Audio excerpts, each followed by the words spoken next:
নগদ টাকা চুরি সমেত মারপিটের অভিযোগ এক নাবালকের বিরুদ্ধে।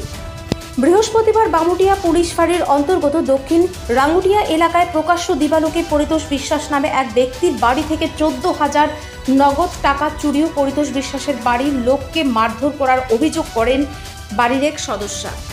তিনি সংবাদ মাধ্যমের মুখোমুখি হয়ে বিস্তারিত জানাতে গিয়ে বলেন, বাড়ির লোকের অনুপস্থিতিতে তাদের বাড়ির প্রতিবেশী এক যুবক তাদের ঘর থেকে 14,000 নগদ টাকা চুরি করে নিয়ে যায় এবং এই অভিযোগ করায় পরে তাদের উপর চড়াও হয় এবং জানা যায় পরবর্তী সময় সেই নাবালক চোরকে আটক করেছে police.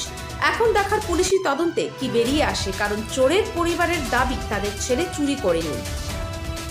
Bureau report, Janabarta news.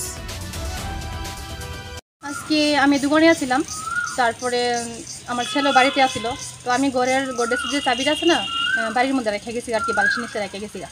তারপরে হঠাৎ করে আমার ছেলে কইতেছে, মা আমি সেলুনে যাবো, চুলটা কাটুন। আমি কইছি তাড়াতাড়ি আইতে। তারপরে চাবিটা যে ঘরের ভিতরে, তো আমার না এত একটা খেয়াল না, দোকানে কাস্টমার আসলে কাজ করতেছিলাম আর কি। তারপরে হ্যাঁ মনে করো আমার ছেলে 15 মিনিট পরে আইসে কইতেছে, মা আকাশটা ঘরের মধ্যে ঢুকে এসে তোমার গোড্রেজের থেকে টাকা লয়ে গেছে গা, দেখো টাকা নিচে পড়ে রয়েছে। তারপর তো দেখি হ্যাঁ বাড়িতে গেছে গা। তারপর যেহেতু হ্যাঁ বাড়িতে গেছি, হ্যাঁ বাড়ি গিয়ে হ্যাঁ টাকা দিয়ে হ্যাঁ সরাই লেছে, হ্যাঁ জঙ্গল থেকে হ্যাঁ বাইরেছে, টাকা দিয়ে তো জঙ্গল থেকে বাইরেছে। তারপরে হ্যাঁ বাবুরে গেছি, হ্যাঁ মারে গেছি, হ্যাঁ মা ছিল না বাবুরে গেছি, হ্যাঁ বাবু আসছিল মিথ্যা কথা, তুই দেখছিস নি টাকা দিয়ে নিচ্ছে, তুই দেখছিস নি।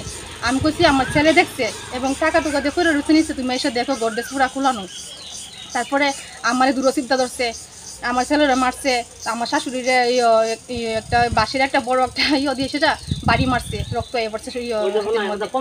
তারপরে অনেক পাড়া প্রতিবেশী মানুষ অনেকেই আইসে দেখছে যে ঘটনাটি ঘটছে, আমরা উপরে হাত তুলছে, সবাই দেখছে।